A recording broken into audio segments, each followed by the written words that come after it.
लूका का सुसमाचार उसका 1 अध्याय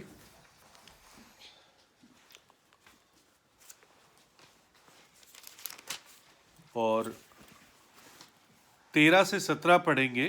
पहली वर्ष में इंग्लिश में पढ़ दूंगा। Luke chapter 1 verse 13 to 17. But the angel said unto him, Fear not, Zacharias, for thy prayer is heard, and thy wife Elizabeth shall bear thee a son, and thou shalt call his name John. Hindi में लूका 1 अध्याय 13 से 17। परंतु स्वर्गदूत ने उससे कहा, हे जकरिया, भयभीत ना हो, क्योंकि तेरी प्रार्थना सुन ली गई है, और तेरी पत्नी एलिशिबा से तेरे लिए एक पुत्र उत्पन्न होगा, और तू उसका नाम यूहन्ना रखना। प्रभु जी, हम आपके वचन के लिए धन्यवाद देते हैं। वचन पर आशीष दीजिए। पवित्र आत्मा स्वयं हमसे बातें करें, हमें सिखाएं, आज्ञाकारी हृदय दीजिए। यीशु के लहू में आप मुझे पवित्र करें, सारे कनेक्शन बनाए रखें और हम आपके वचन की आशीष पा सकें। दया कीजिए। प्रार्थना प्रभु यीशु के नाम में मांगते हैं, आमीन।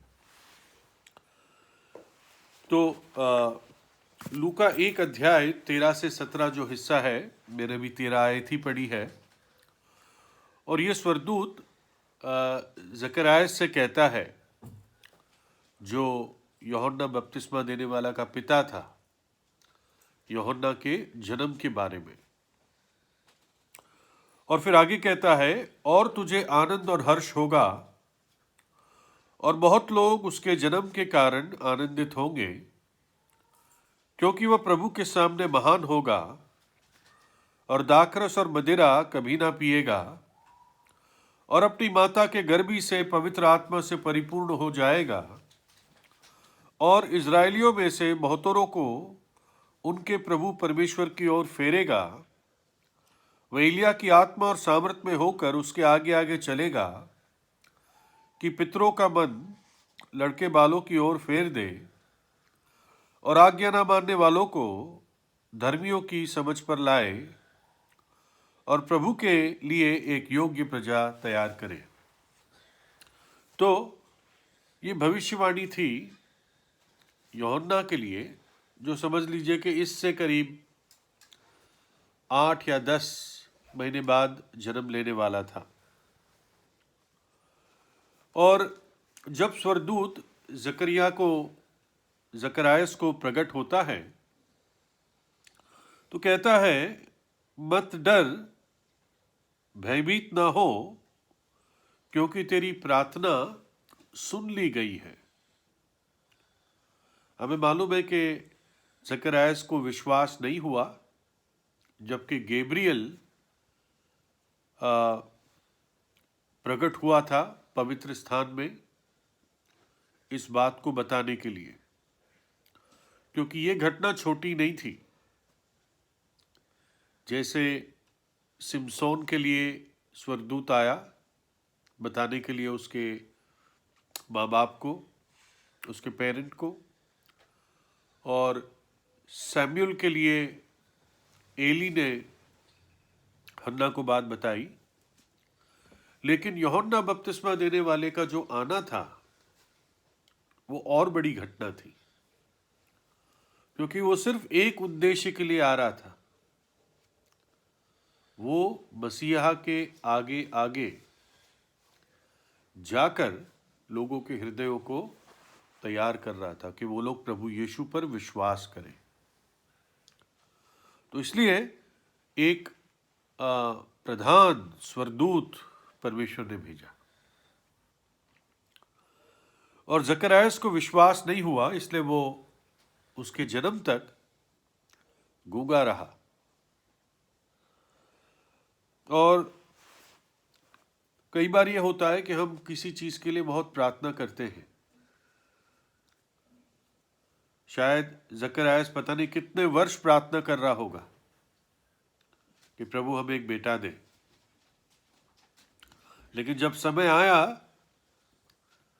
तो कहने लगा ये कैसे हो सकता है, उसको अविश्वास हुआ। ऐसा नहीं कि प्रभु ने फिर उसकी प्रार्थना को उत्तर नहीं दिया, दिया निश्चित रूप से। लेकिन ये हो जाता है कि जिस चीज के लिए आप बहुत समय से प्रार्थना कर रहे हैं, जब समय आ जाता है कि प्रभु अब उत्तर देने वाला है, तो विश्वास नहीं होता। जब पतरस जेल में था और कलीसिया प्रार्थना कर रही थी लौ लगाकर, और पतरस दरवाजे पर आकर खड़ा हो गया, तो जब जो मेड थी रोड़ा, उसने बताया पतरस आ गया है, तो लोग हंसने लगे उस पर। उनको विश्वास नहीं हो रहा था।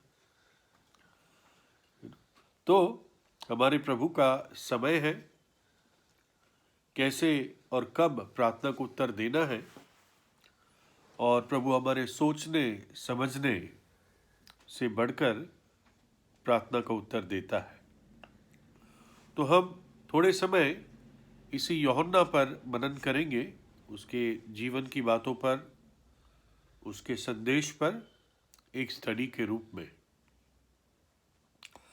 तो जो और एक बात जिब्राइल या गैब्रियल जकरयास को कहता है उसके होने वाले बेटे के बारे में, उसने कहा कि ये अपनी माता के गर्भ ही से पवित्र आत्मा से परिपूर्ण हो जाएगा।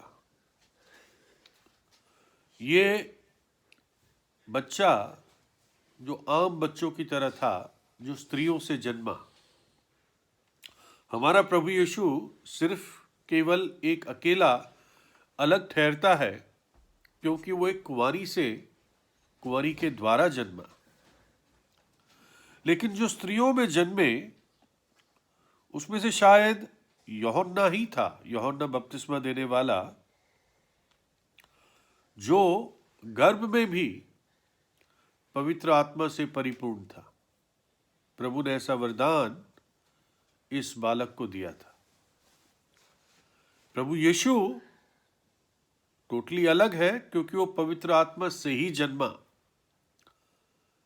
लेकिन यूहन्ना को ये आशीष मिली कि जैसे मेरा और आपका उद्धार के बाद हमें पवित्र आत्मा की परिपूर्णता मिलती है, यूहन्ना को माता के गर्भ से ही परमेश्वर ने दे दी।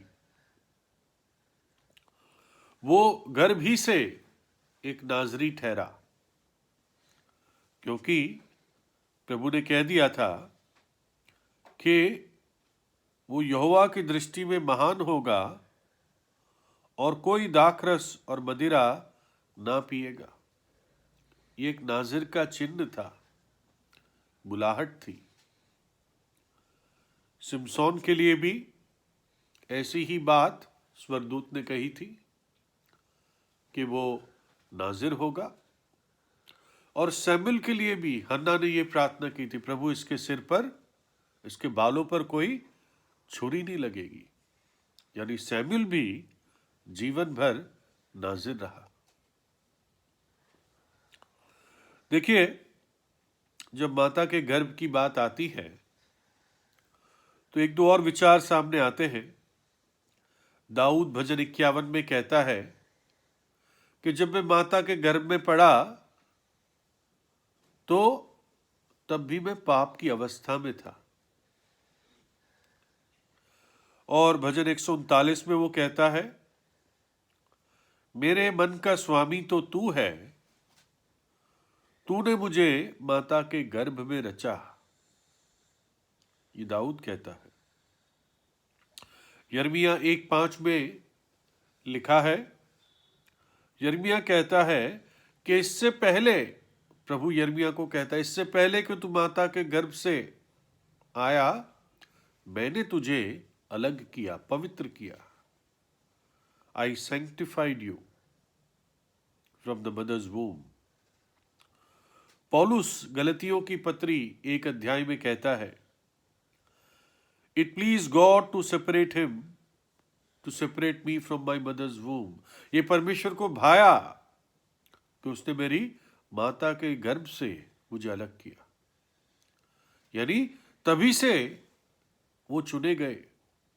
और ये मेरे और आपके लिए भी सच है कि जन्म से हम चुने गए थे। उद्धार हमारा निश्चित रूप से किसी और समय पर हुआ, लेकिन परमेश्वर ने हमें माता के गर्भ से पहले भी चुन रखा था। जगत की उत्पत्ति से प्रभु ने हमें चुन रखा था। हम ज्यादातर बार सुनते हैं कि यूहन्ना भविष्यद्वक्ताओं में सबसे बड़ा है ना। पुराने नियम के सारे भविष्यद्वक्ताओं से बड़ा यूहन्ना है। कई बार अजीब लगता है कि मूसा से भी बड़ा भविष्यद्वक्ता हो सकता है, जो स्त्रियों से जन्मे की बात कर रहा हूं। लेकिन प्रभु यीशु ने खुद इस बात को कहा। देखिए, लेकिन एक वचन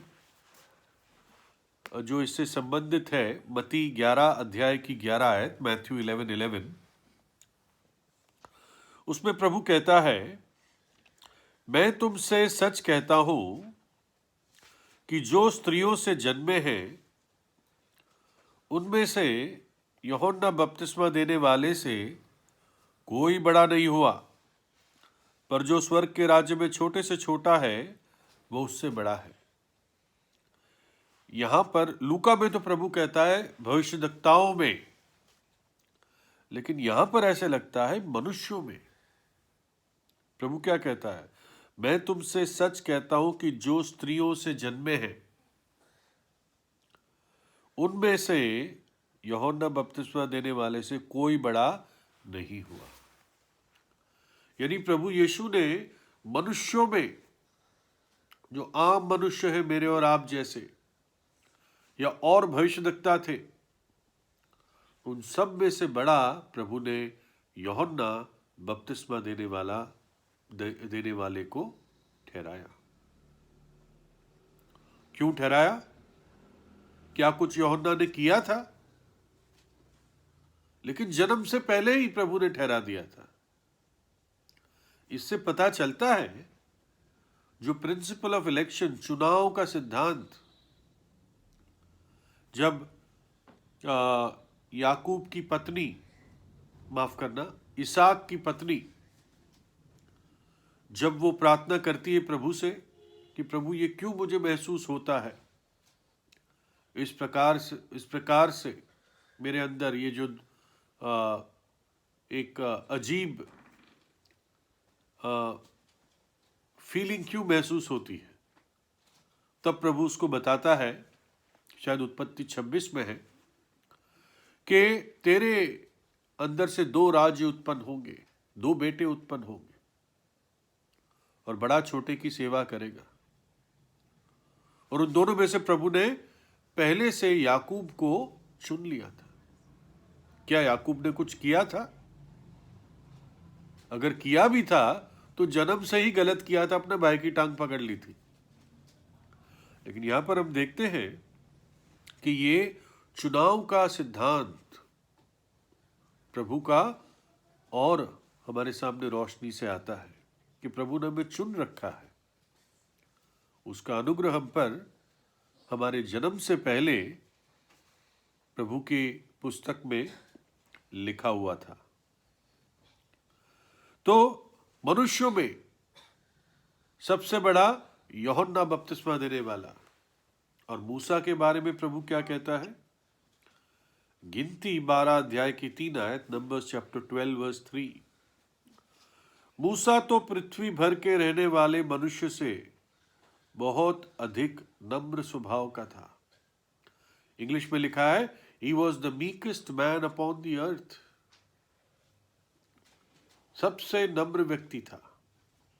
खैर हमारे प्रभु यीशु से नहीं, हमारा प्रभु तो शून्य बन गया, खाली बन गया, ऑफ नो रेपुटेशन बन गया। लेकिन मनुष्यों में मूसा सबसे नम्र व्यक्ति था। जब हम यूहन्ना बपतिस्मा देने वाले के और बातों के बारे में सोचते हैं, उसके कपड़ों और खाने के बारे में हम जानते हैं। मत्ती 3 अध्याय की 4 आयत, मैथ्यू चैप्टर 3 वर्स 4। यह यूहन्ना ऊंट के रोम का वस्त्र पहने था और अपनी कमर में चमड़े का पटुका बांधे हुए था, और उसका भोजन टिड्डिया और वनमधु था। इतना उसका सादा खाना था। अब ये वर्ल्ड ऑर्गेनाइजेशंस, जो वर्ल्ड फूड ऑर्गेनाइजेशन है या वर्ल्ड फूड प्रोग्राम है, ऐसी संस्था आप कहते हैं कि भाई कीड़े खा सकते हो क्योंकि बहुत प्रोटीन मिलता है, ठीक है ना। लेकिन हम देखते हैं प्रभु यूहन्ना को इन टिड्डियों के द्वारा प्रोटीन तब देता था, और ये बातें बाइबल में रिवील थी। ये टिड्डियां और वनमधु खाता था, सादे से सादे कपड़े पहनता था और जंगलों में रहता था। लोग शहर में रहना चाहते हैं, अच्छे लेटेस्ट वस्त्र पहनना चाहते हैं, कपड़े पहनना चाहते हैं, और अच्छे से अच्छा खाना खाना चाहते हैं। लेकिन यूहन्ना ने इन सब का बलिदान किया, सैक्रिफाइस किया, उसने त्यागा। यूहन्ना का भी आना यशाया और मलाकी भविष्यद्वक्ताओं ने भविष्यवाणी की थी। यशाया 40 अध्याय की 3 आयत में, आइजाया चैप्टर 40 वर्स 3, किसी की पुकार सुनाई देती है, जंगल में यहोवा का मार्ग सुधारो, हमारे परमेश्वर के लिए अराबा में एक राजमार्ग चौरस करो। किसी की पुकार सुनाई देती है। यह एक भविष्यद्वक्ता के लिए भविष्यवाणी थी। किसी की पुकार सुनाई देती है। मलाकी में, मलाकी 3 अध्याय की 1 आयत, ये भी यूहन्ना बपतिस्मा देने वाले के लिए भविष्यवाणी थी। मलाकी चैप्टर 3 वर्स 1, देखो मैं अपने दूत को भेजता हूं और वह मार्ग को मेरे आगे सुधारेगा, और प्रभु जिसे तुम ढूंढते हो वो अचानक अपने मंदिर में आ जाएगा। हाँ, वाचा का वो दूत जिसे तुम चाहते हो, सुनो वह आता है, सेनाओं के यहोवा का यही वचन है। देखो मैं अपने दूत को भेजता हूं और वह मार्ग को मेरे आगे सुधारेगा। ये यहोवा प्रभु कहता है, मेरे आगे वो मार्ग को तैयार करेगा। और प्रभु यीशु ही वो यहोवा देह धार कर आया, जो कहता है मेरे आगे मेरा दूत जाएगा। यूहन्ना बपतिस्मा देने वाला जब वो अभी जन्मा नहीं था, तो वचन बताता है कि जब जन्मा नहीं था तब भी उसने आनंद को महसूस किया। यानी जो बच्चा गर्भ में होता है वो आनंद भी महसूस कर सकता है, मतलब वो जीवित है, वो इमोशंस को, भावनाओं को महसूस कर सकता है। इसलिए जो कहते हैं कि गर्भपात से कुछ नहीं होता, उनको समझना चाहिए कि एक ह्यूमन लाइफ है, वो एक मनुष्य का जीवन है जिसको वो खत्म कर रहे हैं। और पढ़ते हैं हम लूका 1 अध्याय और 44 आयत। लूक चैप्टर 1 वर्स 44, और देख ज्यों ही तेरे नमस्कार का शब्द मेरे कानों में पड़ा, त्यों ही बच्चा मेरे पेट में आनंद से उछल पड़ा। ये बात एलिजाबेथ अपनी कजिन मरियम को कहती है, क्योंकि अब मरियम गर्भवती थी, और जब मरियम एलिजाबेथ को मिलने आती है तो 6 महीने का फर्क था इनके प्रेगनेंसी में। तो जैसे मरियम आती है और यूहन्ना जो अपनी माता के गर्भ में था प्रभु यीशु की उपस्थिति को महसूस करता है, तो लिखा है कि बच्चा आनंद से उछल पड़ा, ही लीप फॉर जॉय। यहां पर यूहन्ना का आनंद शुरू हुआ। और यूहन्ना का आनंद पूरा कब हुआ? यूहन्ना 3 अध्याय उसकी 29 आयत, जॉन 3:29, जिसकी दुल्हन है वही दूल्हा है, परंतु दूल्हे का मित्र जो खड़ा हुआ उसकी सुनता है, दूल्हे के शब्द से बहुत हर्षित होता है। अब मेरा ये हर्ष पूरा हुआ है। इंग्लिश में लिखा है, now in this is my Joy fulfilled. मेरा आनंद पूरा हुआ। जब प्रभु यीशु की उपस्थिति में पहली बार आया तो उसका आनंद शुरू हुआ। और जब प्रभु यीशु की आवाज को उसने सुना, शायद 30 साल का भी तब वो हो गया होगा, 30 साल और 6 महीने, कहता मेरा आनंद अब पूरा हुआ। यूहन्ना के बारे में यही कहा गया था कि जंगल में एक आवाज पुकारती है और उसकी आवाज पूरे इज़राइल और यहूदा में पहुंची। लोगों के मन तैयार किए गए, उनको बताया गया कि मेरे बाद जो आता है वो मुझसे बड़ा है और वो तुम्हें पवित्र आत्मा का बपतिस्मा देगा। मन फिराओ, मन फिराओ। तो यूहन्ना कई लोगों के लिए उसने अलग अलग संदेश दिए। सबसे पहले उसने अपनी गवाही दी। लोग आके पूछते थे उसको और वो गवाही देता था। कुछ बातें जो उसकी गवाही में थी वो मैं आपको बताऊंगा। यूहन्ना 1 अध्याय की 20 आयत, जॉन चैप्टर 1 वर्स 20। तो जब लोग आकर उसको पूछते थे क्या तू मसीहा है, तो उसने ये मान लिया और इनकार नहीं किया, परंतु मान लिया कि मैं मसीह नहीं हूं। उसने साफ कहा मैं मसीह नहीं हूं। वो मनुष्य था मेरे और आप जैसा। उसको बहुत लोकप्रियता मिली, लेकिन उसने कभी भी प्रभु की महिमा चुराने की कोशिश नहीं की।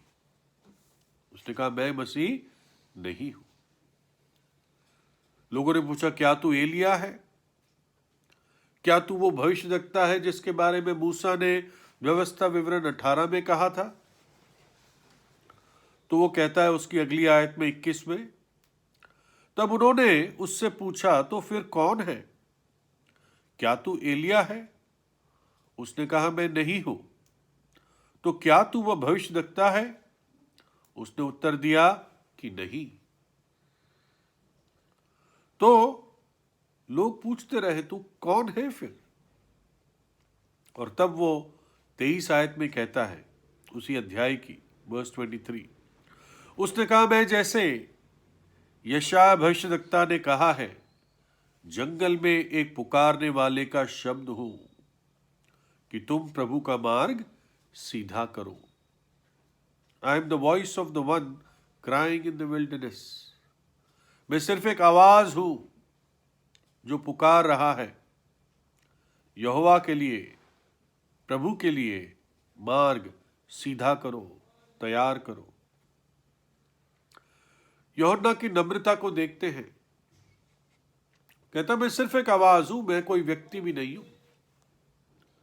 जबकि वो व्यक्ति था, लेकिन वो सिर्फ एक आवाज की पहचान से भी जाने जाने में खुश था। जब हम अपने आप को देखते हैं, मैं अपने आप को देखता हूं, तो मैं चाहता हूं कि मुझे कोई रिकग्निशन मिले, मुझे कुछ तो पहचान मिले। लेकिन यूहन्ना ऐसा नहीं था, इतना बड़ा भविष्यवक्ता था, कहता था मैं सिर्फ एक आवाज हूं। उसने कभी अपनी तरफ अटेंशन नहीं मांगा, लोग अपने आप उसके पास जाते थे, शहर छोड़कर उसके पास जंगल में जाते थे, क्योंकि उसके सामने, यूहन्ना के सामने प्रभु था और उसका संदेश था। मुझे तो बस यही बोलना है। उसने नाम नहीं मांगा, उसने शान नहीं मांगी, वो अपने स्वामी का संदेश देने में ही संतुष्ट था। प्रभु का माउथपीस बनने में ही उसको आनंद था।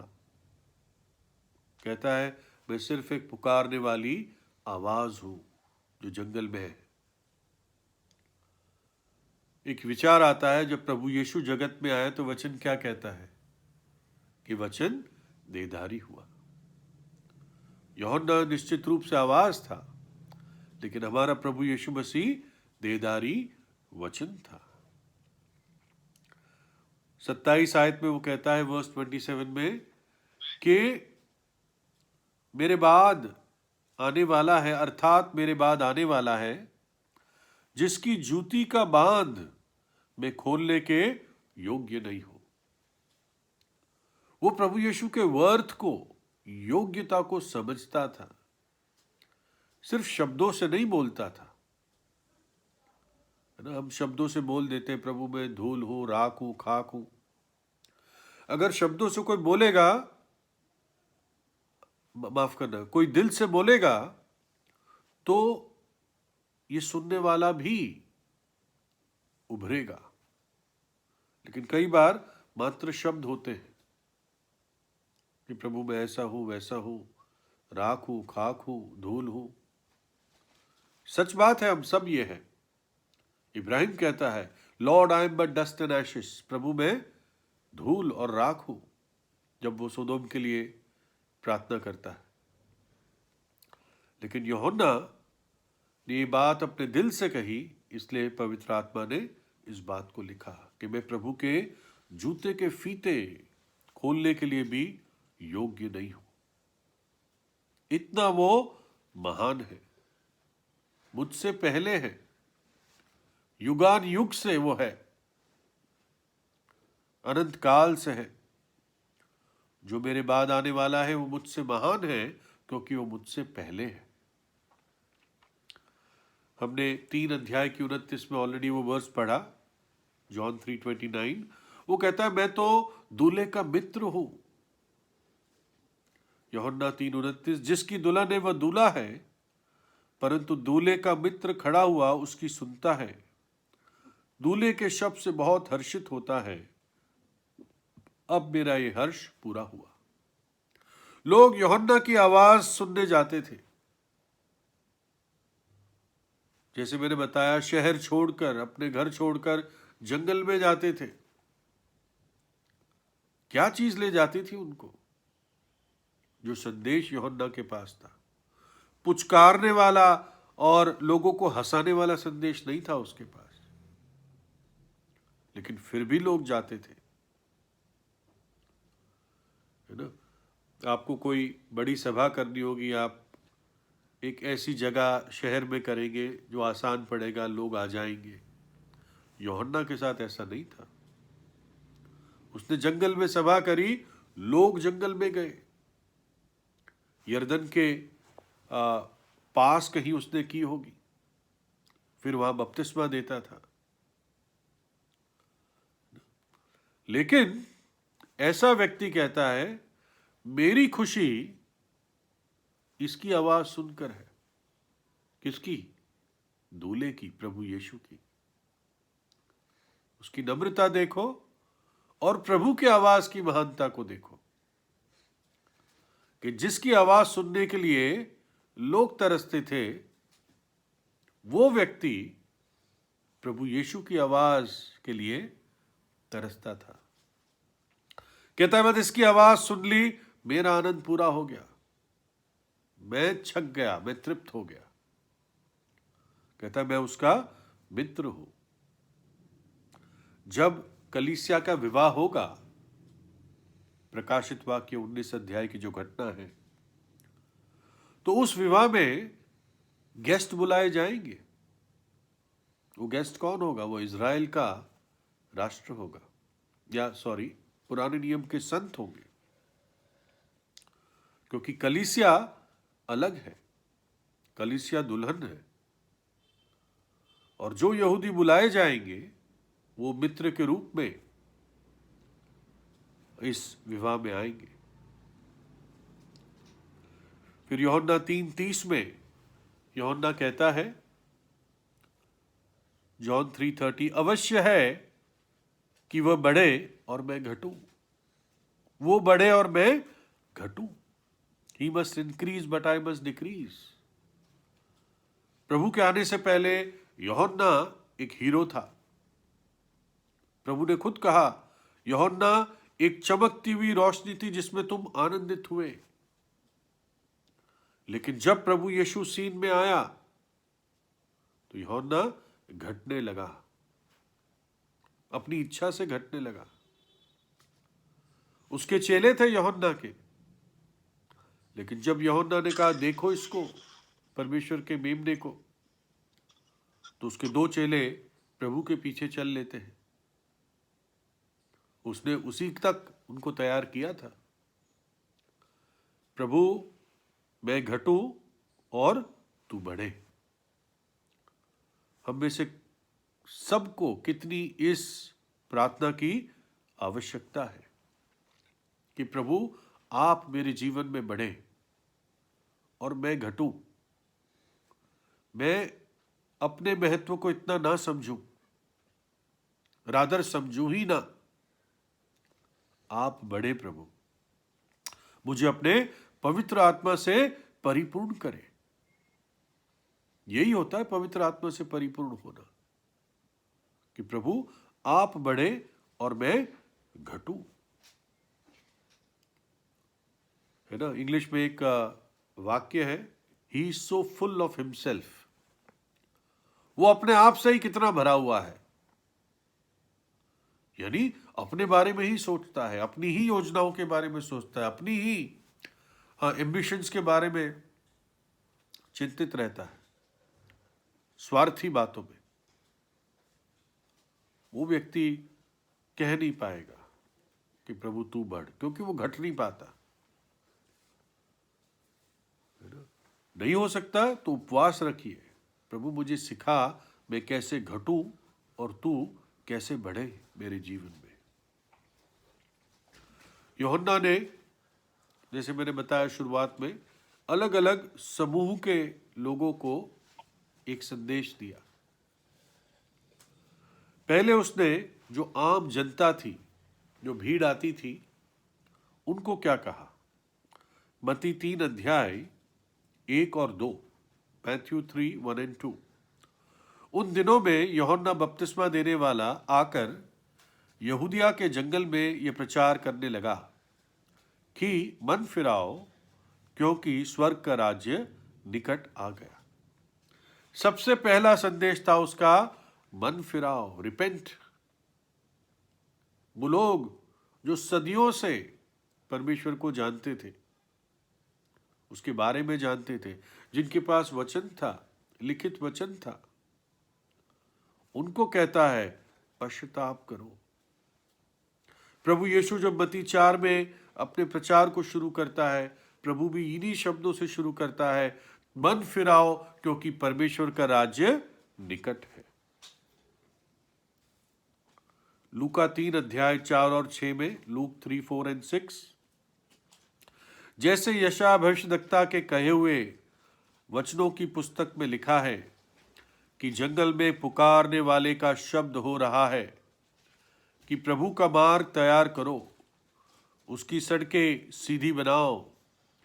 हरेक घाटी भर दी जाएगी और हरेक पहाड़ और टीला नीचा किया जाएगा। जो टेढ़ा है सीधा और ऊंचा नीचा किया जाएगा, वह चौरस मार्ग बनेगा और हर प्राणी परमेश्वर के उद्धार को देखेगा।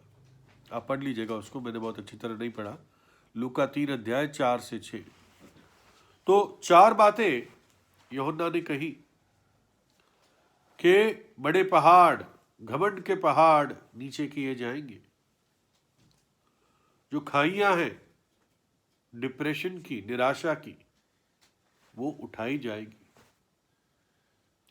टेढ़े लोग बदले जाएंगे और खुरदुरे लोग सही किए जाएंगे।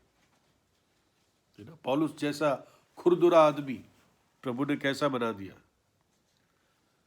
फिर एक समय कलीसिया को कहता है, जैसे एक माँ अपने बच्चे के लिए, थेसलोनियों को कहता है, एक माँ एक बच्चे के अपने बच्चों को नर्स की तरह ध्यान रखती है, वैसे हम तुम्हारे बीच में थे। और पहले लोगों को निकाल निकाल कर, खींच खींच कर जेलों में डालता था, मरवाता था। स्टिफनुस को मरवा दिया।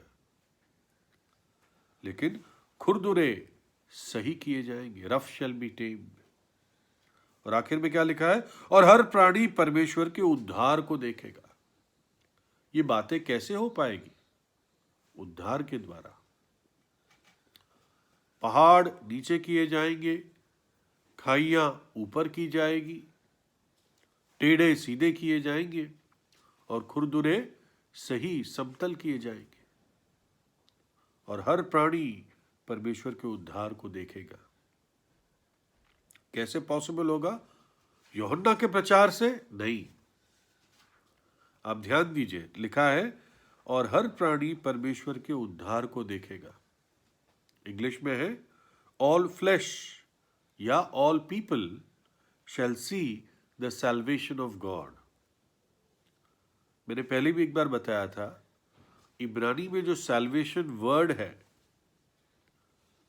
वो सैल्वेशन वर्ड इब्रानी में कैसे बोला जाता है? यीशुआ। और प्रभु यीशु को क्या बोला जाता है इब्रानी में? यीशुआ। तो ये सारी बातें कैसे होगी? यीशुआ को देख के। जब हर प्राणी यीशुआ को देखेगा, या जो प्राणी, जो व्यक्ति यीशुआ को देखेगा, उसके जीवन में ये बातें होगी।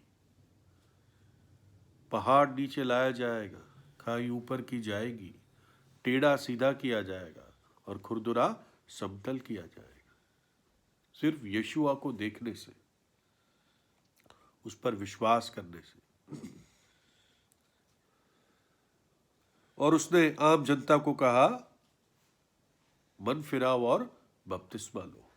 लूका 3:3 में, और यरदन के आसपास के सारे देश में आकर पापों की क्षमा के लिए मन फिराव के बपतिस्मे का प्रचार करने लगा। इसलिए उसका नाम बपतिस्मा देने वाला पड़ा, है ना, यूहन्ना बपतिस्मा देने वाला।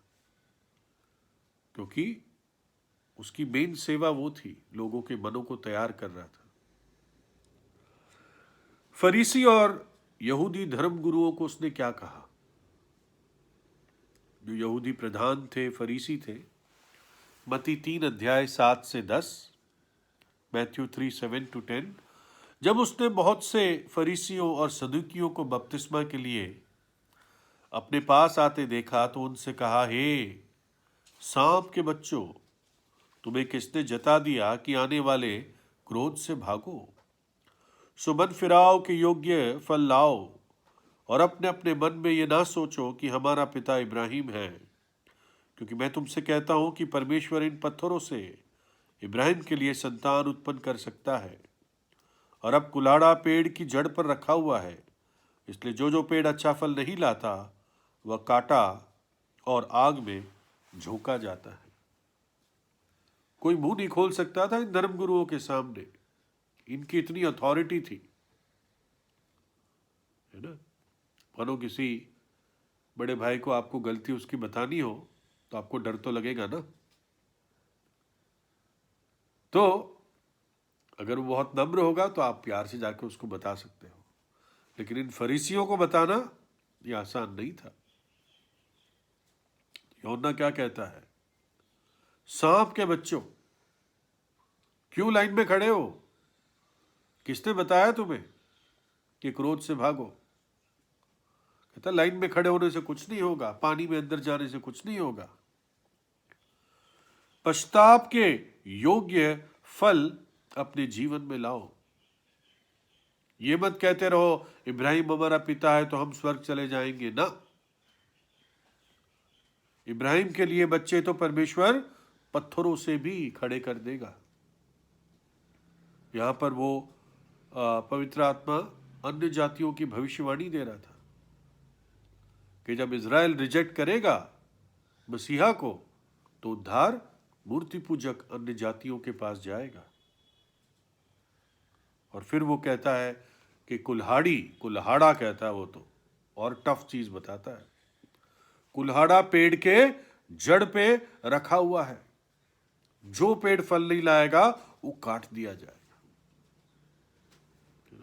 बहुत स्ट्रॉन्ग सिवियर मैसेज प्रभु ने इन धर्म गुरुओं को दिया। जो सिखाते हैं वो ज्यादा जवाबदेही है। और प्रभु ने कहा कि अगर मन नहीं फिराएंगे, पश्चाताप नहीं करेंगे अपनी दुष्टता से, तो काट दिए जाएंगे और झोंक दिए जाएंगे आग में। प्रभु इनको नरक की चेतावनी दे रहा था, क्योंकि इनके जीवन में पश्चाताप की योग्य फल नहीं थे। लेकिन ऐसा भी नहीं था। कुछ फरीसियों ने, हम बाद में देखते, पश्चाताप किया, विश्वास किया। निकोडीमस था, हमारा पौलुस था, वो भी तो फरीसी था। मैं 5-6 मिनट में खत्म करने की कोशिश कर रहा हूं। दूसरा संदेश उसका, मतलब और एक संदेश महसूल लेने वालों को था, टैक्स कलेक्टर्स। जब वो यूहन्ना के पास है, हम क्या करें यूहन्ना, तो उसने क्या कहा? लूका 3:12 और 13, महसूल लेने वाले भी बपतिस्मा लेने आए और उससे पूछा ही कि हे गुरु, हम क्या करें? और उसने उनसे कहा, जो तुम्हारे लिए ठहराया गया है उससे अधिक ना लेना। यानी पता चलता है ये टैक्स कलेक्टर्स क्या करते थे, जो टैक्स लेना था उससे भी ज्यादा लेते थे। इसलिए उनके पास एक्स्ट्रा पैसा होता था, ऊपर का पैसा जैसे कहते हैं, वो अय्याशी में खर्चते थे। इसलिए इनकी रेपुटेशन, इनकी जो पहचान थी वो बहुत बुरी थी। इनकी पहचान वेश्याओं के साथ थी। बुरा जीवन था और लोगों का शोषण करते थे। लोग गुस्से में उनको ऐसे ही कहते थे। लेकिन प्रभु ने इन पर अनुग्रह दिखाया। लिखा है मत्ती 21 और 31 में, मैथ्यू 21:31, इन दोनों में से किसने पिता की इच्छा पूरी की? 2 बेटों की जो कहानी थी शायद। एक ने कहा, पिता मैं तेरी बात मानूंगा, जाऊंगा काम करने, और नहीं गया। दूसरा कहता है मैं नहीं जाऊंगा, लेकिन फिर पछताया और गया। तो प्रभु कहता है इन दोनों में से किसने पिता की इच्छा पूरी की? उन्होंने कहा पहले ने। यीशु ने उनसे कहा, मैं तुमसे सच सच कहता हूं कि महसूल लेने वाले और वेश्या तुमसे पहले परमेश्वर के राज्य में प्रवेश करते हैं। मती महसूल लेने वाला था, जक्कई महसूल लेने वालों का सरदार था। प्रभु का अनुग्रह इस समूह तक भी पहुंचा। फिर सैनिक उसके पास आए, उन्होंने पूछा हम क्या करें? लूका 3:14, सिपाहियों ने भी उससे पूछा हम क्या करें? उसने उनसे कहा, किसी पर उपद्रव ना करना, झूठा दोष ना लगाना, अपनी मजदूरी पर संतोष करना। सैनिक क्या करते हैं? जब कोई मिल जाता है तो कई बार बहुत ज्यादा उपद्रव करते हैं, मारते पीटते हैं। किसी क्रिमिनल को झूठा दोष लगाकर उन पे केस लगाते हैं, ये हम आम देखते हैं, और रिश्वत लेते हैं, लोगों से पैसा एक्सटॉर्ट करते हैं। यूहन्ना ने कहा कि जो तुम्हें मिलता है उसमें संतुष्ट रहो। प्रभु जो देता है उसी पे प्रभु अगर आशीष दे तो वो बहुत है। मैं कई बार मन में आता है, अरे मुझे तो इससे बेटर मिलना चाहिए था, लेकिन प्रभु जो देता है बस उस पर प्रभु की आशीष हो, वो बहुत है, वही आपको तृप्ति देगा, है ना। बहुत होकर और शांति ना हो और मन में डर बना रहे, उससे बेहतर है जो प्रभु दे रहा है, चाहे अगर कम भी लगता है, उस पर प्रभु की आशीष हो, वो बहुत है। एक बार मैंने शेयर किया था कि एक आदमी को 3.4 बिलियन डॉलर की लॉटरी लगी, है ना, कई कई लाख रुपए। अभी मुझे याद नहीं कितनी होता है इंडियन करेंसी में। 2 हफ्ते में मर गया वो, क्योंकि इतनी टेंशन हो गई उसको हार्ट अटैक आ गया, वो संभाल नहीं पाया। तो इसलिए प्रभु कहता है तुझे जो मिलता है उसमें संतुष्ट रहे। प्रभु आपको फकीर भी नहीं रखेगा, सारी जरूरतें पूरा करेगा, है ना। और जो उसके और पीछे आ रहे थे यूहन्ना के, उनको वो कहता है लूका 3:10 और 11 में, और लोगों ने उससे पूछा तो हम क्या करें?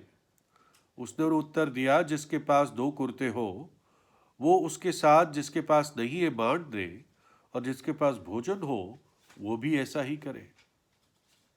उसने कहा शेयर करो, तुम्हारे पास कुछ ज्यादा है तो शेयर करो।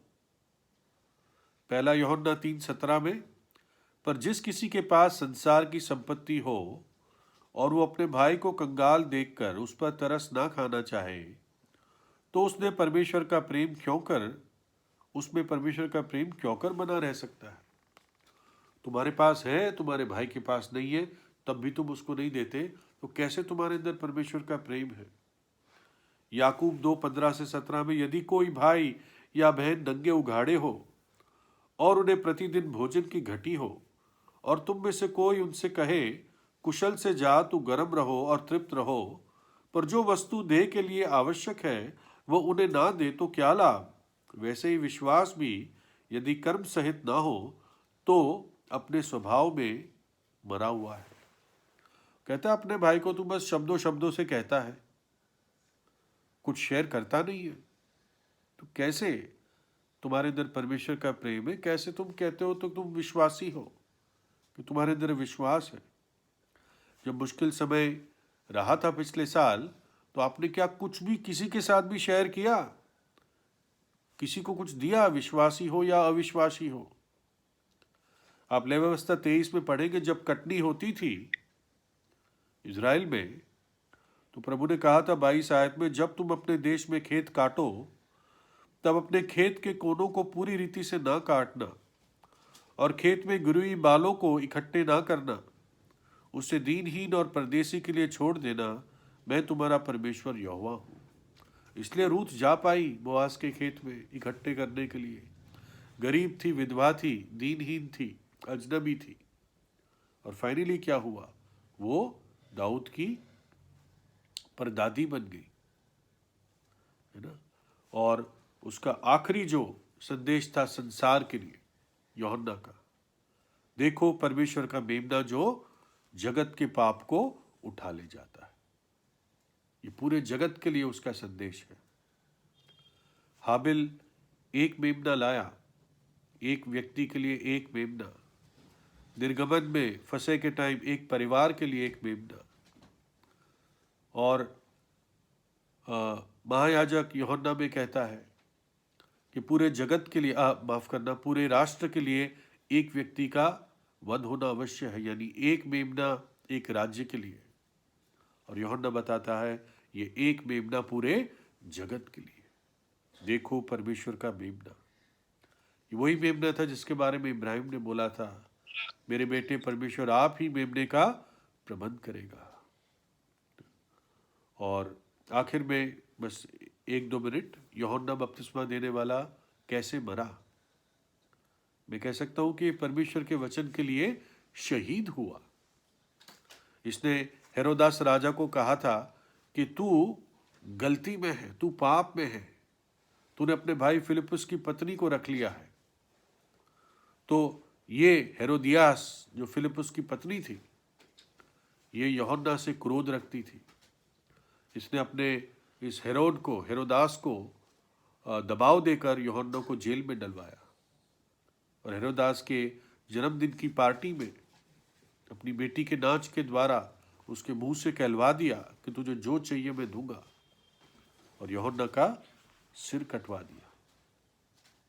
यानी वो परमेश्वर के वचन के खातिर उसने अपना जीवन दिया, क्योंकि उसने कहा ये वचन के अनुसार नहीं है जो तू कर रहा है। It is not lawful for you to keep his wife. उसने सच बोला और वो मार दिया गया। लेकिन जबकि वो मर चुका है, लेकिन आज भी यूहन्ना का जीवन हमसे बातें करता है। एक सामर्थी व्यक्ति जो परमेश्वर ने भेजा। लास्ट वर्स जो मैं बता रहा हूं, यूहन्ना 1:6 में लिखा है, There was a man sent from God whose name was John. एक मनुष्य परमेश्वर की ओर से भेजा गया जिसका नाम यूहन्ना था। यूहन्ना ही यूहन्ना के बारे में लिखता है। यूहन्ना प्रेरित यूहन्ना बपतिस्मा देने वाले के बारे में लिखता है। लेकिन वो ये नहीं कहता कि बपतिस्मा देने वाला था, वो ये कहता है परमेश्वर ने एक मनुष्य को भेजा जिसका नाम यूहन्ना था। वो जानता था पूरी दुनिया समझ लेगी कि जब मैं यूहन्ना लिखूंगा, लोग नहीं सोचेंगे मैं अपने बारे में कह रहा हूं, लोग समझ जाएंगे कि मैं बपतिस्मा देने वाले के बारे में कह रहा हूं, क्योंकि वो एक था व्यक्ति जिसके साथ ये पहचान, ये अद्भुत बात थी कि ये परमेश्वर का भेजा हुआ है। प्रभु हमारी सहायता करे और हम भी यूहन्ना के जीवन से प्रेरणा पाकर, ये मेरी और आपकी भी प्रार्थना हो प्रभु कि आप बढ़े और मैं घटूं। तो प्रभु अपने वचन पर आशीष दे। हमारे भाइयों में से कोई एक जन प्रार्थना करें।